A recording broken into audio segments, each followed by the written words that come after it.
White phosphorus is a soft, waxy, and translucent solid. It is insoluble in water, but soluble in carbon tetrachloride or carbon disulfide. It dissolves in boiling caustic soda in an inert atmosphere to give phosphine and sodium hypophosphite. It is highly toxic and extremely reactive. It exists as tetrahedral P4 molecules. These molecules are held together by weak van der Waals forces of attraction. Hence, it has a very low melting point of 44 degrees Celsius. As you can see from the structure, each phosphorus atom is covalently bonded to 3 other atoms of phosphorus.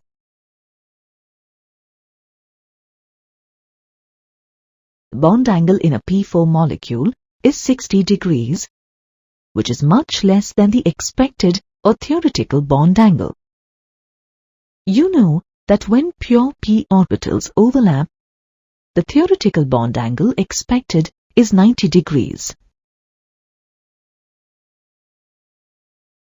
This angular strain in the molecule makes white phosphorus unstable and therefore highly reactive. Therefore, white phosphorus ignites spontaneously in air at about 35 degrees Celsius. That is, at a temperature slightly higher than room temperature, to form phosphorus pentoxide. The equation for this reaction is shown here. This angular strain in the molecule makes white phosphorus unstable and therefore highly reactive. Therefore, white phosphorus ignites spontaneously in air at about 35 degrees Celsius. That is, at a temperature slightly higher than room temperature, to form phosphorus pentoxide. The equation for this reaction is shown here. Owing to its high reactivity, white phosphorus is stored underwater. White phosphorus glows in the dark. Do you know why? In contact with humid air, white phosphorus gets oxidized. This reaction is associated with the emission of light. As a consequence, it glows in the dark. Note that the emission of light or electromagnetic radiation during a chemical reaction is called chemiluminescence. Thus, white phosphorus exhibits chemiluminescence. When white phosphorus is heated to about 250 degrees Celsius in the presence of sunlight, a stable allotrope of phosphorus is obtained, which is called red phosphorus. Red phosphorus is an iron-grey, lustrous crystalline solid that is odorless, non-toxic, and insoluble in water as well as in carbon tetrachloride. It doesn't dissolve in boiling caustic soda, but dissolves in alcoholic potash. It exists as a polymeric solid. It means that red phosphorus consists of a chain of P4 units that are linked together by single covalent bonds. Hence, it is stable under normal conditions and doesn't ignite in air. It is therefore not stored in water. It undergoes combustion only when heated to about 400 degrees Celsius. Note that red phosphorus doesn't exhibit chemiluminescence. The other principal allotrope and thermally the most stable is black phosphorus. It is a highly polymerized form of phosphorus. It has a layered structure. It exists in two forms, namely alpha-black phosphorus and beta-black phosphorus. When white phosphorus is heated at 473 Kelvin, under high pressure, it forms beta-black phosphorus. It doesn't ignite in air up to 673 Kelvin. On the other hand, when red phosphorus is heated to 803 Kelvin in a sealed tube for a sufficiently long time, it forms alpha-black phosphorus. Alpha-black phosphorus has opaque monoclinic or rhombohedral crystals, while beta-black phosphorus consists of corrugated sheets that result in the formation of flaky layered crystals. Alpha-black phosphorus doesn't conduct electricity, but beta-black phosphorus does.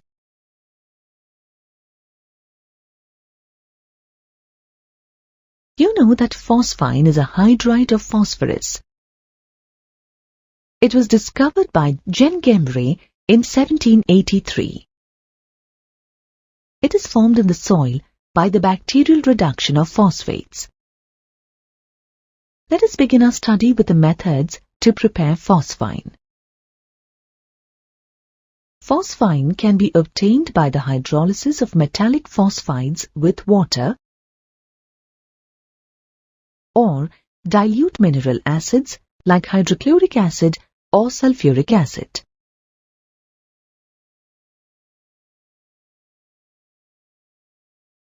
Calcium phosphide or sodium phosphide, on being hydrolyzed with water, produce phosphine. Similarly, when aluminium phosphide is hydrolyzed with hydrochloric acid, it gives phosphine. The equations for these reactions are shown here. Phosphine is also prepared by hydrolyzing white phosphorus with a concentrated solution of sodium hydroxide. This is the laboratory method to prepare phosphine. Let us take a quick look at it. A concentrated solution of sodium hydroxide and white phosphorus is taken in a round-bottomed flask, as shown in the apparatus arranged here. The reaction is allowed to take place in an inert atmosphere of carbon dioxide or oil gas, because phosphorus would otherwise react with oxygen and lead to an explosion. The contents of the round-bottom flask are heated to produce phosphine gas. This gas is delivered into a trough of water. Bubbles of the gas catch fire as soon as they come in contact with air to form rings of smoke, called vortex rings, as shown here. This indicates the presence of highly inflammable phosphorus dihydride or diphosphine as an impurity in phosphine. Are you aware of this fact? The flickering light in marshy places is believed to be corpse candles or ghostly lights. However, in fact, the origin of the flickering light, called will-o'-the-wisp, is due to the spontaneous inflammation of diphosphine present in marshes.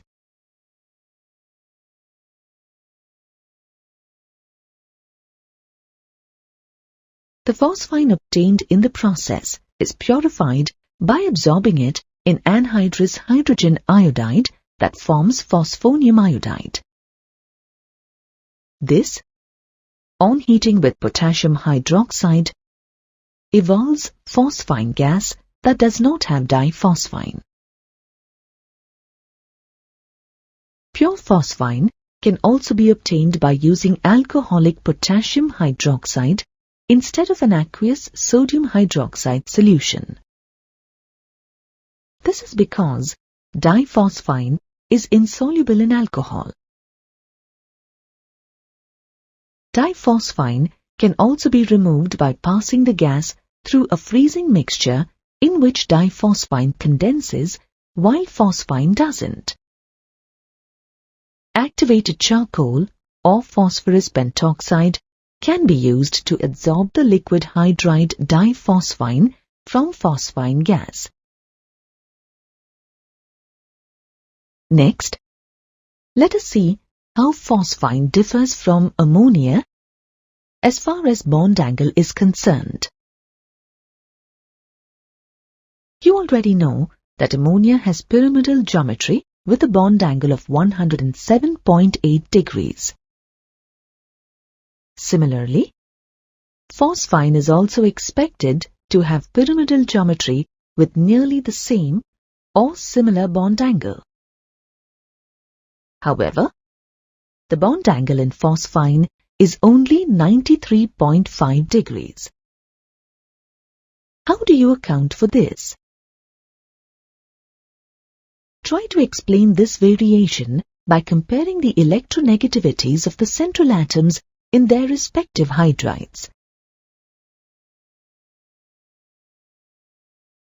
You know that phosphorus has less electronegativity than nitrogen. As a consequence, the electron density around the central atom, phosphorus, is less concentrated as compared to nitrogen in ammonia. In other words, the bond pair of electrons is much farther away from the central atom in phosphine than it is in ammonia.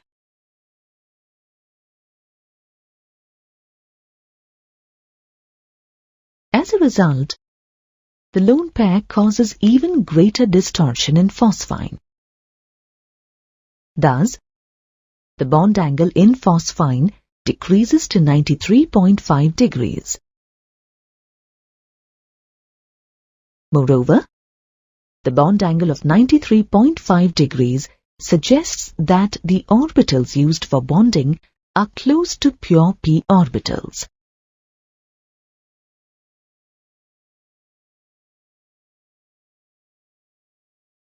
Let us first study the properties of phosphine. Phosphine is a colorless and extremely poisonous gas that smells like garlic or rotten fish. Unlike ammonia, it is slightly soluble in water, and the aqueous solution is neutral. It is more soluble in carbon disulfide and other organic solvents. The melting and boiling points of phosphine are much less than that of ammonia due to the absence of hydrogen bonding.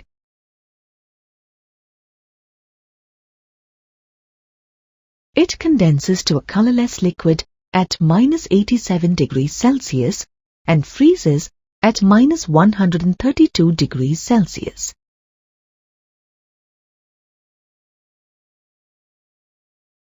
Phosphine acts as a Lewis base analogous to ammonia due to the presence of a lone pair of electrons. However, it is a weaker base than ammonia because its central atom, phosphorus, is larger in size and less electronegative. Its basic character is evident from its reactivity towards anhydrous halogen acids such as anhydrous hydrogen iodide. Phosphine combines with hydrogen iodide, thereby acting as a Lewis base by donating its lone pair to form phosphonium iodide salt. Talking about phosphonium salts, the phosphonium ion has a structure similar to the ammonium ion as shown here.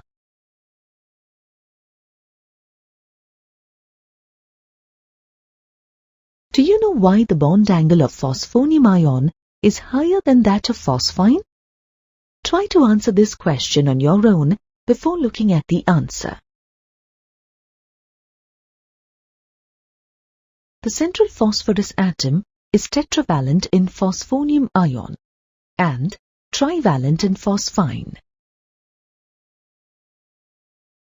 This indicates that there are 1 lone pair and 3 bond pairs in phosphine. While all the 4 are bond pairs in phosphonium ion, you know that the magnitude of repulsion between a lone pair and a bond pair is greater than between 2 bond pairs. Hence, the extent of repulsive interaction in phosphonium is less than in phosphine.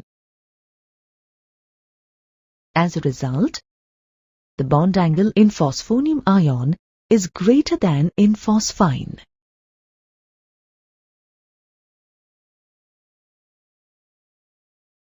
Pure phosphine is non-combustible at normal conditions, but catches fire when heated to about 150 degrees Celsius to form phosphoric acid.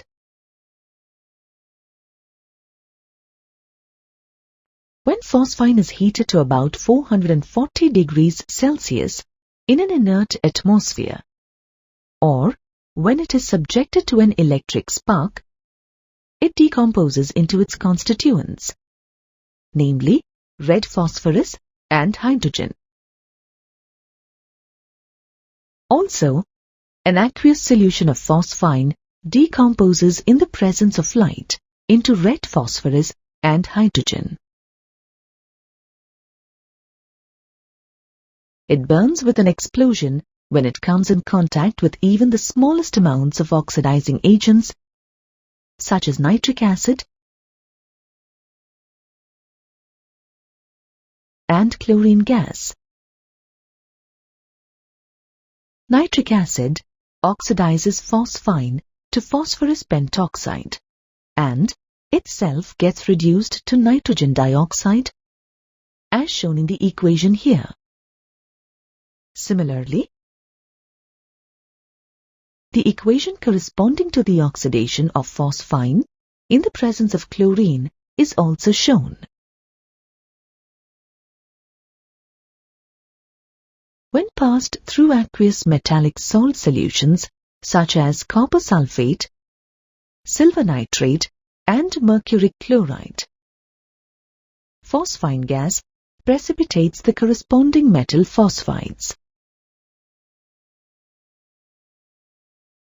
As can be seen from these equations, copper phosphide is precipitated from copper sulfate, silver phosphide from silver nitrate, and mercuric phosphide from mercury chloride. You know that the reducing power of the hydrides of group 15 elements gradually increases on descending the group. Hence, the reducing power of phosphine is greater than its analogue ammonia. It reduces auric chloride to metallic gold as shown in the equation here. Let us now turn to the uses of phosphine.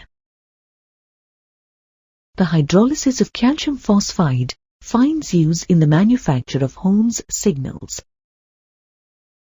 A mixture of calcium phosphide and calcium carbide is taken in a container and sealed. When needed, the container is pierced and thrown into the sea.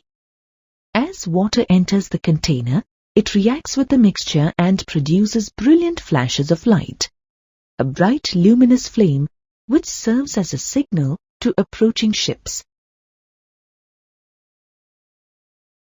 The bright luminous flame is due to the formation of phosphine and acetylene on the hydrolysis of calcium phosphide and calcium carbide.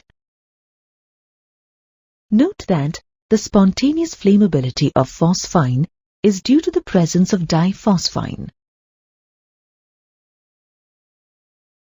The same reaction is also used in smoke screens. The phosphine obtained catches fire and produces the required smoke.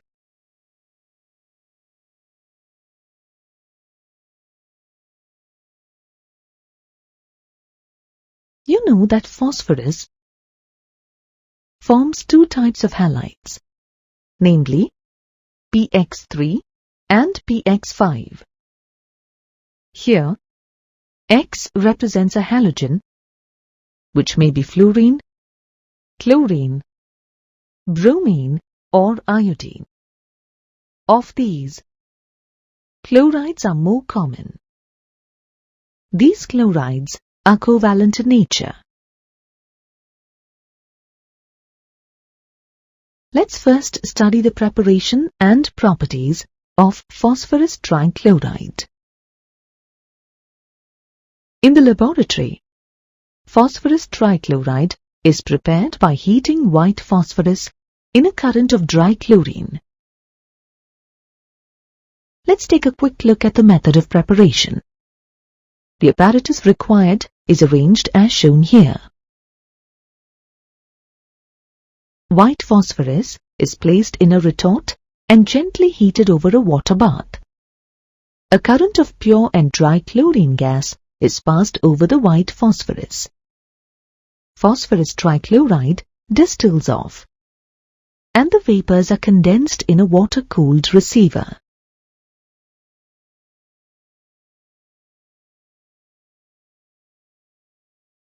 Phosphorus trichloride can also be prepared by the action of white phosphorus on thionide chloride.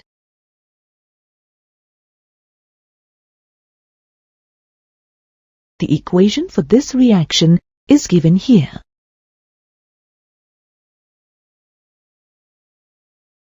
Talking about its structure, the central phosphorus atom in phosphorus trichloride undergoes sp3 hybridization with 3 bond pairs and 1 lone pair of electrons. On account of this, it has a pyramidal shape. It acts as a Lewis base due to its ability to donate its lone pair of electrons to other electron-deficient ions or molecules. Let us now turn to the properties of phosphorus trichloride. It is a colorless liquid with a pungent smell. It has a very low boiling point of 74 degrees Celsius.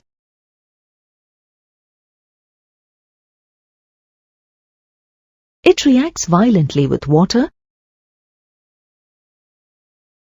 and gets hydrolyzed to form phosphorus acid and fumes of hydrochloric acid. As a consequence, it fumes in moist air. Similarly, it reacts with organic compounds that contain hydroxyl groups such as acetic acid and ethyl alcohol to form phosphorus acid as the main product. Let's now move on to the preparation and properties of phosphorus pentachloride. In the laboratory, phosphorus pentachloride is generally prepared by passing excess chlorine into a solution of phosphorus trichloride in carbon tetrachloride.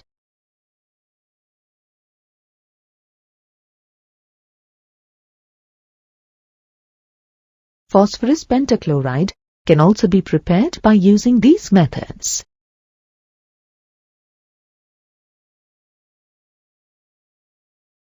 Let us now discuss the properties of phosphorus pentachloride.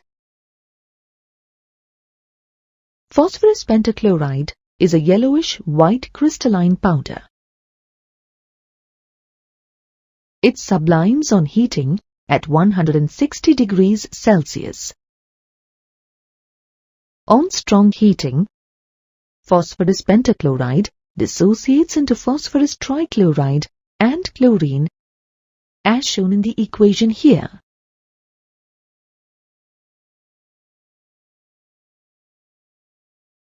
Phosphorus pentachloride reacts violently with excess of water to form phosphoric acid. In other words, phosphorus pentachloride, on complete hydrolysis, gives phosphoric acid. Note that it forms phosphoryl chloride or phosphorus oxochloride and hydrochloric acid when equimolar amounts of phosphorus pentachloride and water are used. In other words, when water is taken in small amounts, the products formed are phosphorus oxochloride and hydrochloric acid. Now, write a balanced chemical equation for the hydrolytic reaction of phosphorus pentachloride with heavy water. Try this on your own before looking at the answer. Here are the balanced chemical equations for the reactions of phosphorus pentachloride with small amounts of D2O and excess of D2O. Just like phosphorus trichloride, phosphorus pentachloride also reacts with organic compounds that contain hydroxyl groups. It replaces the hydroxyl groups in the compounds with chlorine atoms. For example, the hydroxyl groups in ethyl alcohol and acetic acid are replaced by chlorine atoms to form chloroderivatives, namely ethyl chloride and acetyl chloride, as shown here. When heated with finely divided metals such as copper, silver, and tin, phosphorus pentachloride forms the corresponding chlorides, namely cuprous chloride, argentous chloride, and stannic chloride.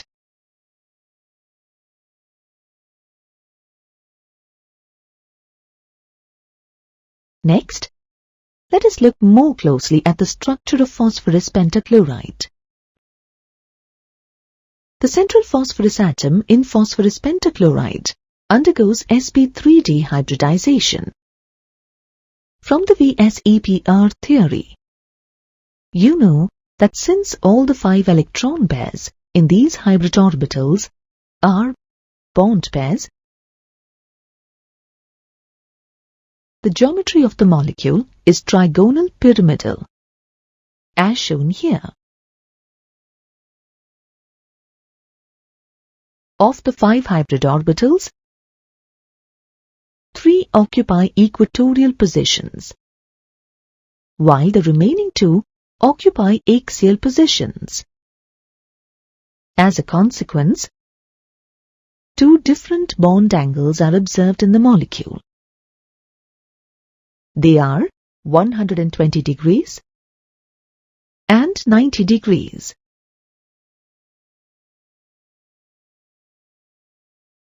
Also note that the 3 equatorial PCl bonds are equivalent with bond lengths of 202 picometers, while the 2 axial PCl bonds are longer than equatorial bonds with bond lengths of 240 picometers. Trigonal bipyramidal geometry is observed only in its liquid and gaseous states. However, in the solid state, it exists as a salt, that is, as an ionic solid in which the cation tetrachlorophosphonium is tetrahedral, while the anion hexachlorophosphate 5 is octahedral, as shown here.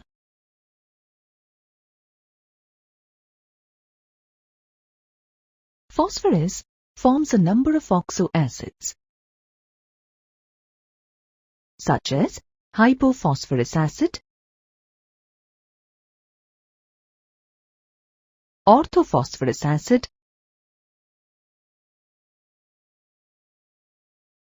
pyrophosphorus acid,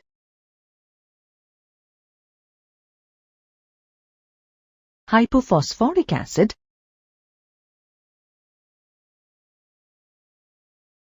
orthophosphoric acid,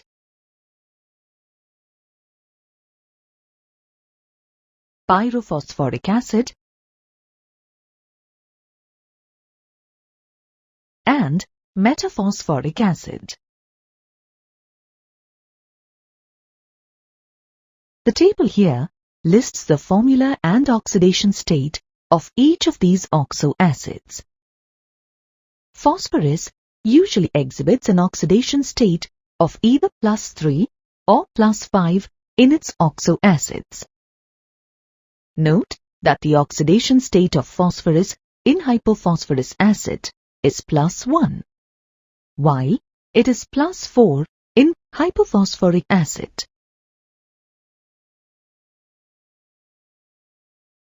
The oxo acids in which phosphorus exhibits lower oxidation state of +1 or +3 constitute the phosphorus acid series, while the ones in which phosphorus exhibits higher oxidation states of +4 or +5 constitute the phosphoric acid series.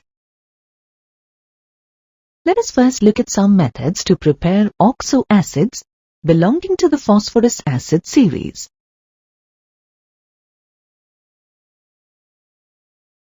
Hypophosphorus acid, also called phosphinic acid, is prepared by the alkaline hydrolysis of white phosphorus.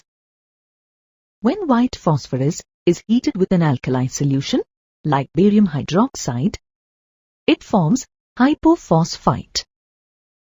This is further treated with dilute sulfuric acid to recover the acid. The hydrolysis of phosphorus trioxide or phosphorus trichloride forms orthophosphorus acid, phosphonic acid, or simply phosphorus acid.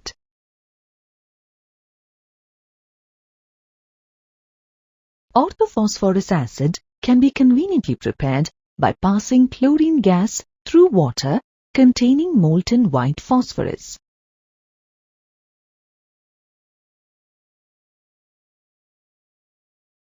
The phosphorus trichloride so formed is instantly hydrolyzed to give orthophosphorus acid.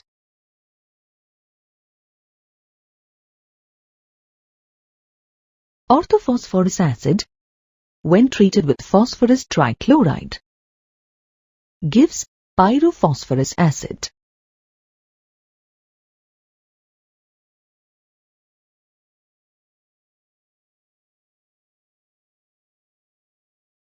Let us now discuss some methods to prepare oxo acids belonging to the phosphoric acid series. Hypophosphoric acid is obtained by the alkaline hydrolysis and oxidation of red phosphorus. As shown by these set of equations.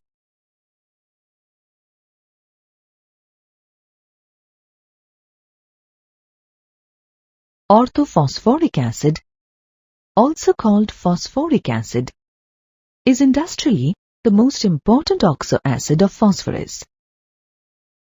It is prepared by dissolving phosphorus pentoxide in water and then boiling the solution. The stepwise process of the hydrolysis of phosphorus pentoxide is represented here.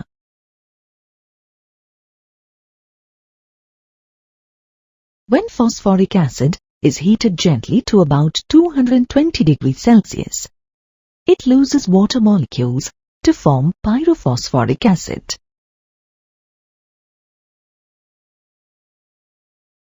Pyrophosphoric acid or orthophosphoric acid when heated to red hot, forms metaphosphoric acid. Crystalline phosphorus acid, on being heated with bromine in a sealed tube, gives metaphosphoric acid. Note that metaphosphoric acid exists as a polymer. Cyclotrimetaphosphoric acid and polymetaphosphoric acid are some polymeric forms of metaphosphoric acid. You know that phosphorus forms a number of oxo acids, such as hypophosphorus acid,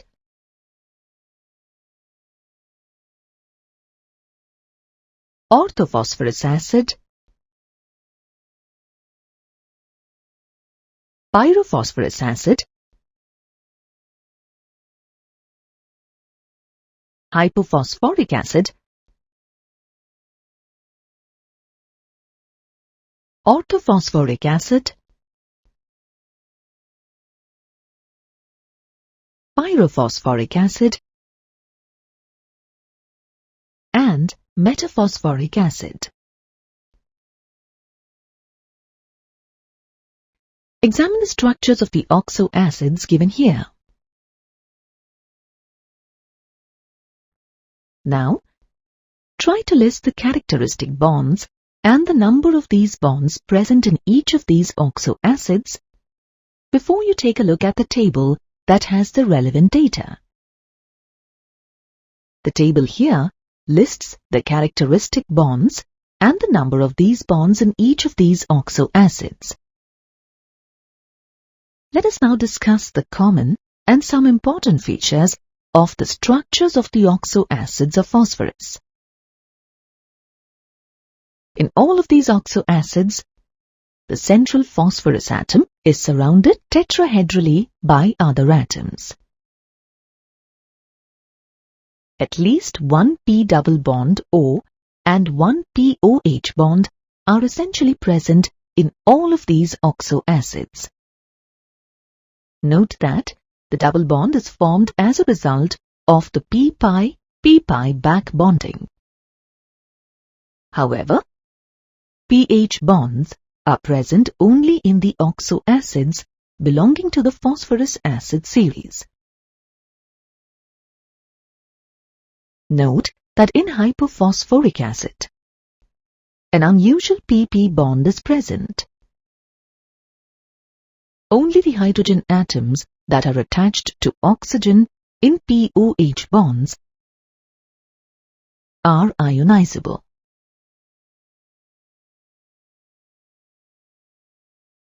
And impart acidic character to the compound. Thus, the number of ionizable hydrogens determines the basicity of an acid.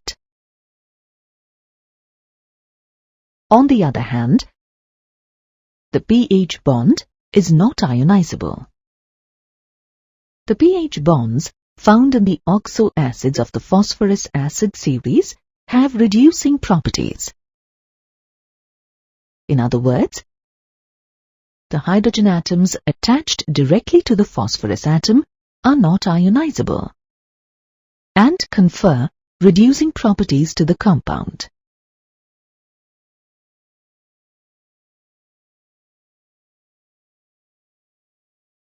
Examine the structures of hypophosphorus acid and orthophosphoric acid. Of these, which oxo acid can reduce silver nitrate to metallic silver? Also justify your answer. Try to answer this question on your own before looking at the answer. It is apparent from the two structures that hypophosphorus acid contains two pH bonds. Why? There is no pH bond in orthophosphoric acid. Hence, hypophosphorus acid reduces silver nitrate to metallic silver, as shown by the equation here. Similarly, orthophosphorus acid and pyrophosphorus acid which belong to the phosphorus acid series, are good reducing agents. Orthophosphoric acid is a tribasic acid. Can you justify this statement before looking at the answer? You know that only the hydrogen atoms that are attached to oxygen in POH bonds are ionizable and impart acidic nature to the compound. From the structure of orthophosphoric acid, it is evident that it has 3 ionizable hydrogen atoms. Hence, it is a tribasic acid. Note the basicity of the remaining oxo acids based on the number of ionizable hydrogens that are listed in the table here. The oxo acids in lower oxidation states of phosphorus +1 and +3 tend to disproportionate to higher and lower oxidation states. The lower oxo acids disproportionate because some of the phosphorus atoms attain the relatively stable +5 oxidation state. For example, orthophosphorus acid, which contains phosphorus in the oxidation state +3, on heating, undergoes disproportionation to form phosphine, which contains phosphorus in the oxidation state -3, and orthophosphoric acid, which contains phosphorus in the oxidation state +5. Also, look at the disproportionation of hypophosphorus acid that takes place upon strong heating. The elements oxygen, sulfur, selenium, tellurium, and polonium constitute the 16th vertical column or 6A group elements in the long form of the periodic table. The first 4 elements of the group are collectively called chalcogens or ore-forming elements. Because a large number of metal ores are found in the Earth's crust as oxides or sulfides. Oxygen is the most abundant element available in nature. It forms 20.946% of air by volume and 46.6% of the Earth's mass, mostly in the form of silicates and other compounds like carbonates, sulfates, and oxides. Most of the oxygen in the atmosphere is produced by photosynthesis in plants. It also occurs in the form of ozone, which is an allotrope of oxygen in the upper atmosphere, and protects us from the harmful radiations of the sun.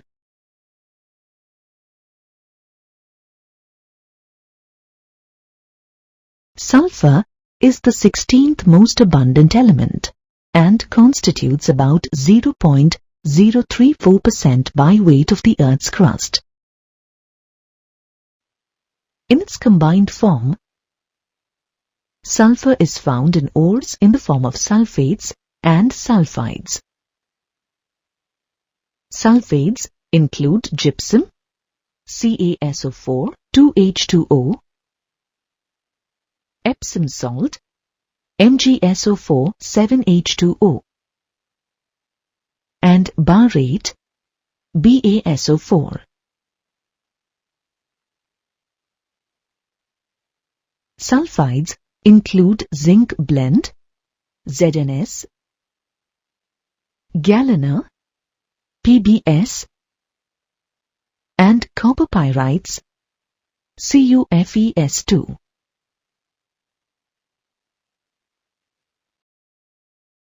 Sulfur is also present in organic substances like mustard seeds, eggs, onion, garlic, wool, and hair.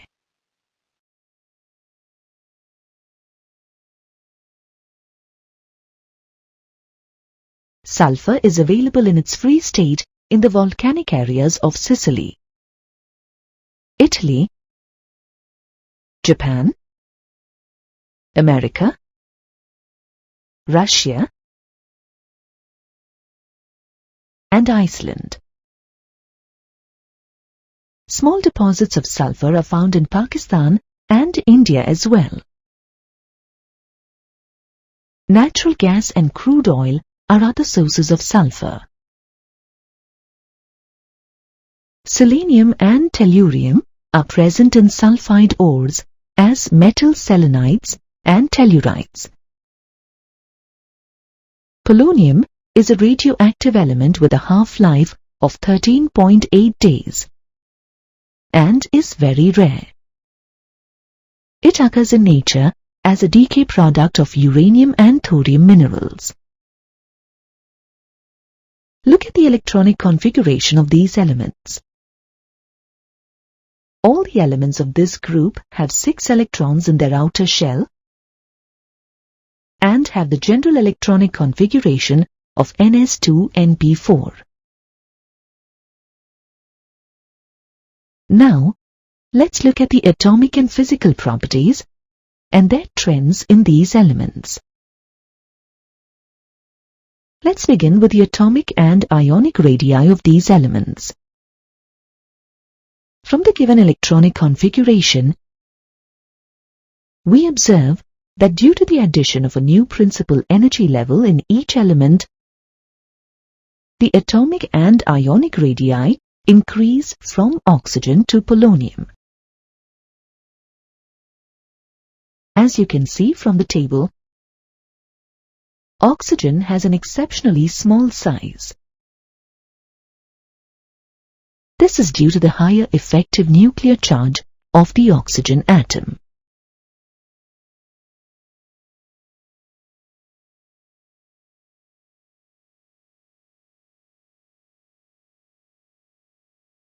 You already know that as we move down a group, ionization enthalpy decreases with an increase in the size of the atom.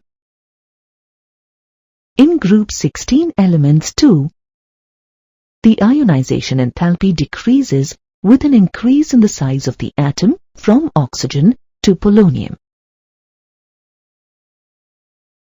However, note that the elements of this group have lower values of ionization enthalpy than that of group 15 elements. This is because group 15 elements have a stable half-filled p subshell in their valence shell. Due to the extra stability of their half-filled configuration, more energy is required to remove electrons compared to group 16 elements. Let's now see the electron gain enthalpy of these elements. In general, down a group, electron gain enthalpy decreases with an increase in the size of the atom. Thus, the electron gain enthalpy of group 16 elements decreases with an increase in the size of the atom from oxygen to polonium. However, note that the oxygen atom has a less negative electron gain enthalpy than sulfur. This is because oxygen, due to its compact nature, experiences more repulsion between the electrons already present and the incoming electron. Due to these electron-electron repulsions, an oxygen atom has lesser tendency than a sulfur atom to accept the extra electron.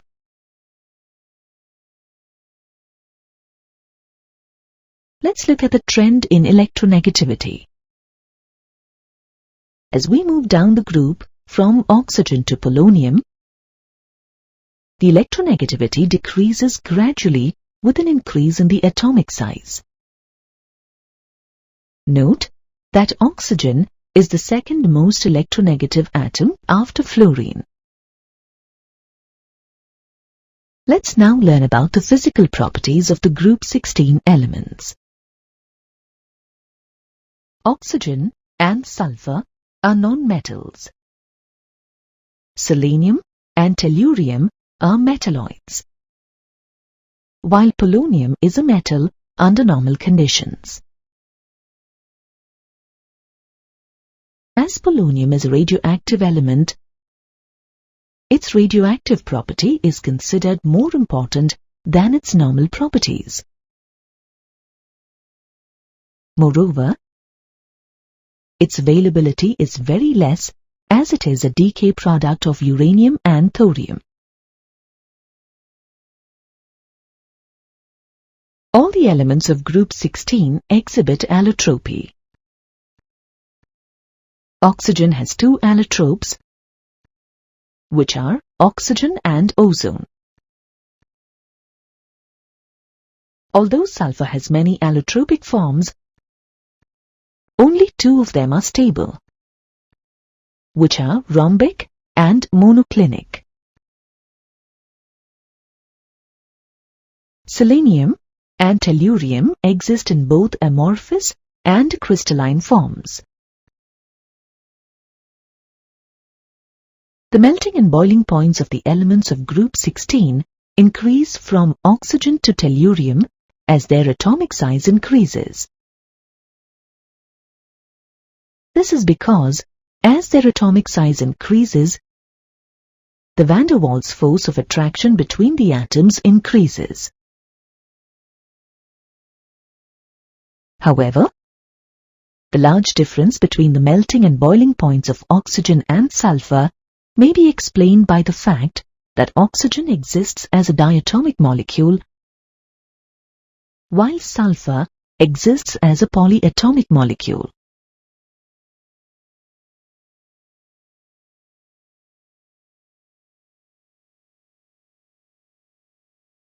First, let's take a look at the oxidation states of the elements of group 16. As all the elements of this group have a configuration of Ns2np4 in their valence shell, they may attain noble gas configuration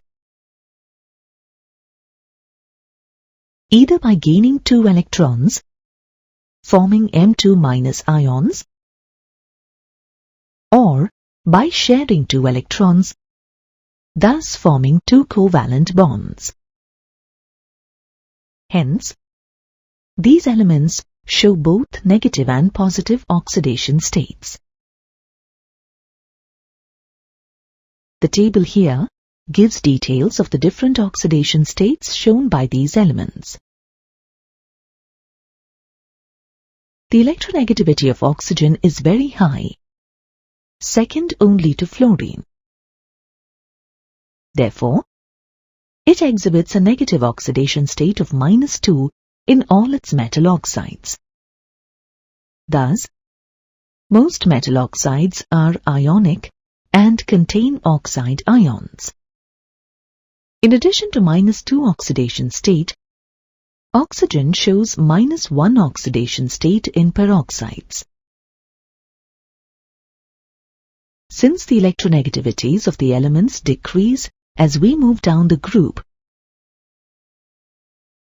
the tendency of these elements to show -2 oxidation state decreases from sulfur to polonium. Since polonium has the least electronegativity, it does not show an oxidation state of -2. Instead, it shows only positive oxidation states. Talking about positive oxidation states, oxygen shows positive oxidation state only in its compounds with fluorine, since fluorine is the only element more electronegative than oxygen. It shows +2 oxidation state in oxygen difluoride and +1 in dioxygen difluoride. Note that oxygen does not have d orbitals, and therefore it cannot expand its valency. Hence, the oxygen atom cannot show an oxidation state higher than +2. The other elements of the group, apart from exhibiting +2 oxidation state, also exhibit +4 and +6 oxidation states due to the availability of d orbitals in their atoms. These elements show +4 oxidation state in their compounds with oxygen and +6 oxidation state with fluorine. Due to the inert pair effect, the stability of +6 oxidation state decreases, while the stability of +4 oxidation state increases down the group. Oxygen, like the other p-block elements present in the second period, differs considerably from the rest of the elements in its group. These differences are due to its small size and high electronegativity, and the absence of d orbitals in the valence shell of the atom.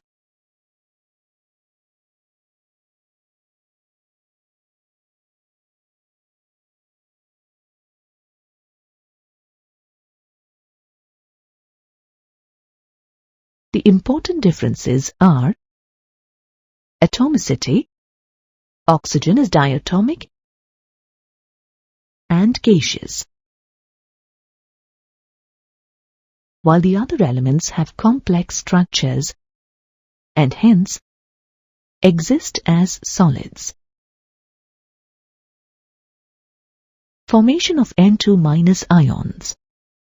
Oxygen, due to its high electronegativity, shows negative oxidation state and does not show any positive oxidation state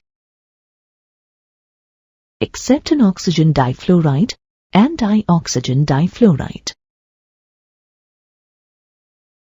The other elements show +2, +4 and +6 oxidation states in addition to -2 oxidation state. Polonium does not show minus oxidation state. Maximum covalency. Due to the absence of d orbitals in oxygen, its covalency is limited to 2. But the covalency exceeds 4 in the other elements due to the availability of d orbitals in them. Hydrogen bond formation.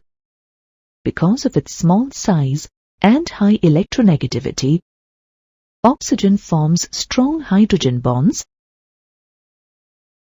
which greatly affects the properties of water and other compounds. However, the other elements in the group have comparatively low electronegativities and, therefore, do not form hydrogen bonds.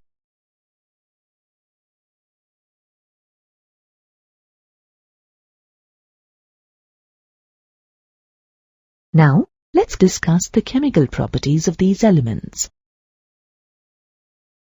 The elements of this group react with hydrogen to form hydrides of the type H2E, where E could be oxygen, sulfur, selenium, tellurium, or polonium.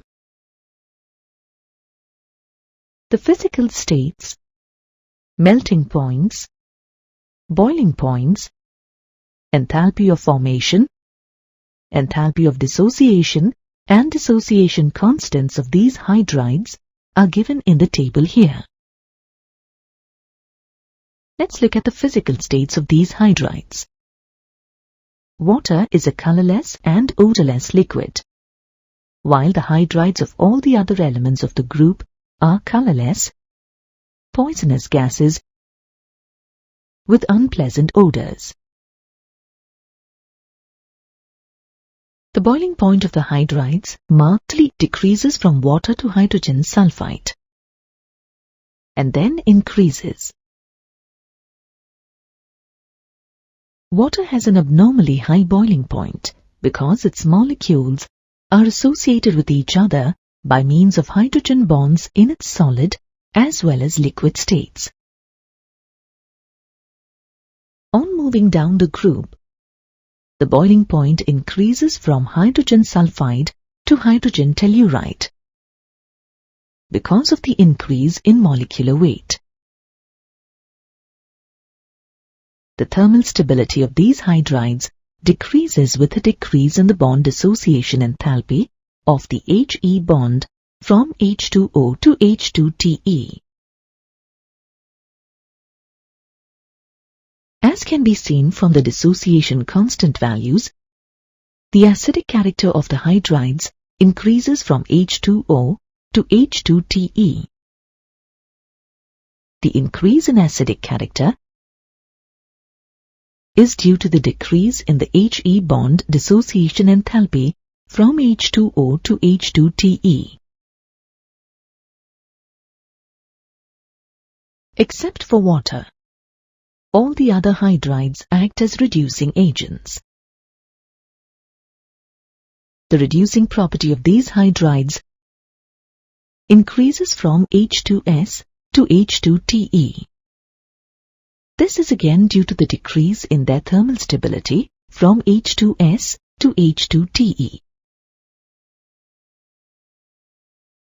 All the elements of this group react with oxygen to form dioxides and trioxides of the type EO2 and EO3 respectively, where E could be sulfur, selenium, tellurium or polonium. Both these types of oxides are acidic in nature.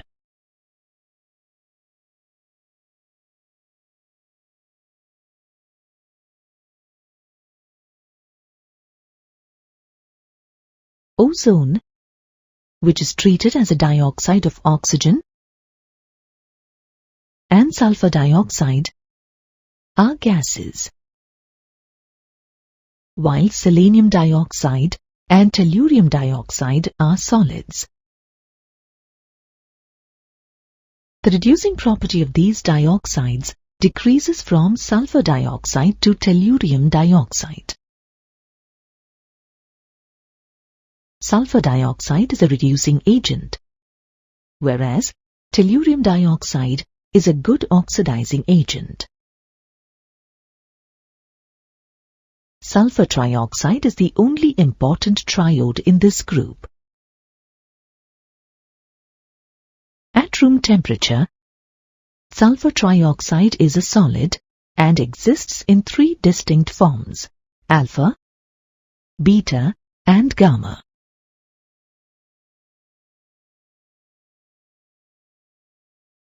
Group 16 elements form a large number of halides of the type EX6, EX4, and EX2, where E is a group 16 element and X is a halogen. Among hexaldehydes, only hexafluorides are stable. They are all colorless gases. They undergo sp3d2 hybridization and hence have octahedral geometry. Sulfur hexafluoride is an extremely inert, colorless, odorless, and non-flammable gas and is insoluble in water. Among the tetrafluorides of group 16 elements, sulfur tetrafluoride is a gas, selenium tetrafluoride is a liquid, and tellurium tetrafluoride a solid. These tetrafluorides undergo sp3d hybridization and hence have trigonal bipyramidal geometry, in which one of the equatorial positions is occupied by a lone pair of electrons. This geometry is also known as seesaw geometry. Except for selenium, all the other elements of this group form dichlorides and dibromides. These dihalides are formed by sp3 hybridization and thus have tetrahedral geometry. The presence of a lone pair of electrons gives it a bent geometry similar to that of water. Monohalides exist as E2X2 and are dimeric in nature. Monohalides undergo disproportionation and are converted into tetrahalides. For example, selenium monochloride disproportionation to form selenium tetrachloride and selenium.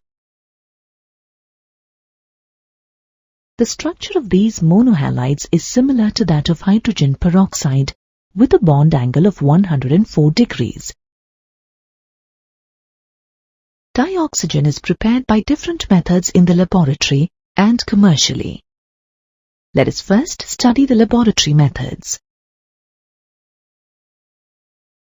The most convenient method for preparing dioxygen in the laboratory involves the catalytic decomposition of solid potassium chlorate. Manganese dioxide is used as the catalyst in this reaction. The other laboratory method is the thermal decomposition of oxides of metals from the lower part of the electrochemical series. For example, the thermal decomposition of silver oxide or mercuric oxide gives dioxygen. Dioxygen may also be obtained in the laboratory by heating the higher oxides of some metals like lead, barium, and manganese. The thermal decomposition of salts rich in oxygen, such as nitrates, for example, potassium nitrate or sodium nitrate, and permanganates, for example, potassium permanganate, also yields dioxygen. Commercially, dioxygen is prepared by either the fractional distillation of liquid air or by the electrolysis of water.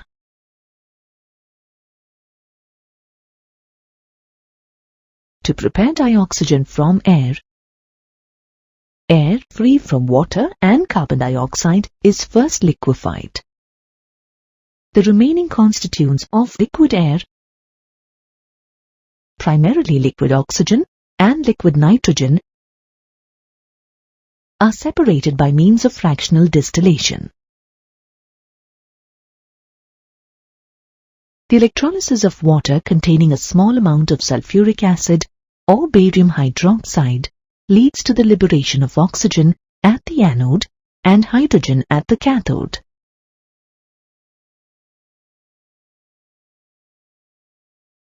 Now, let's discuss the properties of dioxygen.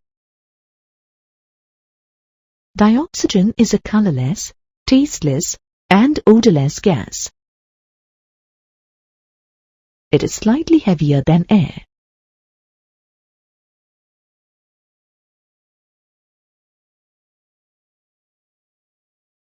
It is slightly soluble in water to the extent of 3.08 cubic centimeters in 100 cubic centimeters of water at 293 Kelvin.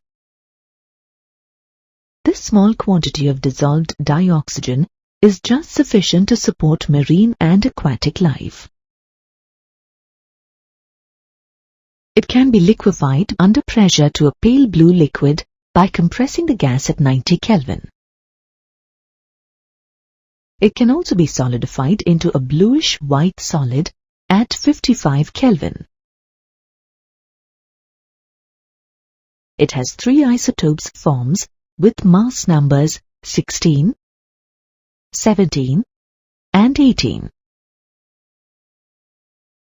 In spite of having an even number of electrons, dioxygen exhibits paramagnetic behavior. This property can be clearly explained by the molecular orbital structure of the dioxygen molecule.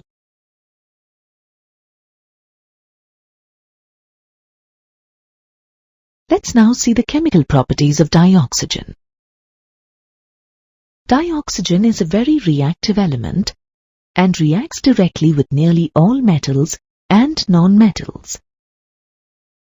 However, it does not react directly with some metals like gold and platinum, and some noble gases like helium, neon, and argon. In spite of the great reactivity of dioxygen, some external heating is required to initiate the reaction, as the bond dissociation enthalpy of the oxygen-oxygen double bond is very high. However, as the reactions are highly exothermic, once started, they proceed rapidly without further application of heat. Let's see the reaction of dioxygen with metals. Most metals burn in dioxygen and form oxides that are mostly basic in nature. The reactions of dioxygen with metals such as calcium and sodium are shown here. Similarly, most non-metals burn in dioxygen to form acidic oxides. The reactions of dioxygen with sulfur, carbon, and phosphorus are illustrated here.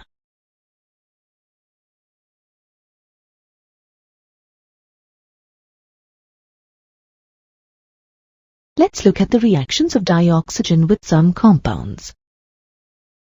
Sulfur dioxide undergoes catalytic oxidation in the presence of vanadium pentoxide to form sulfur trioxide.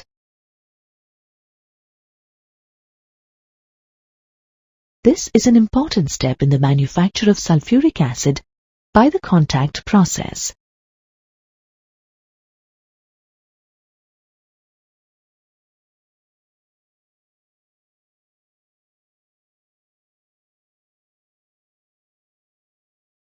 Similarly, hydrochloric acid undergoes oxidation in the presence of copper chloride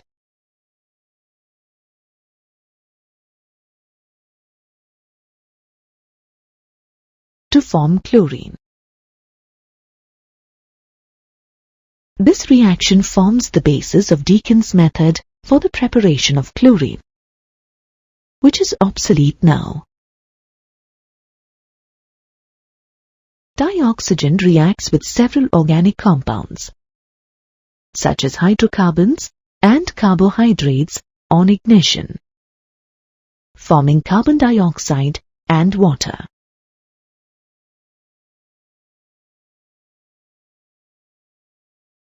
Now let's look at the uses of dioxygen.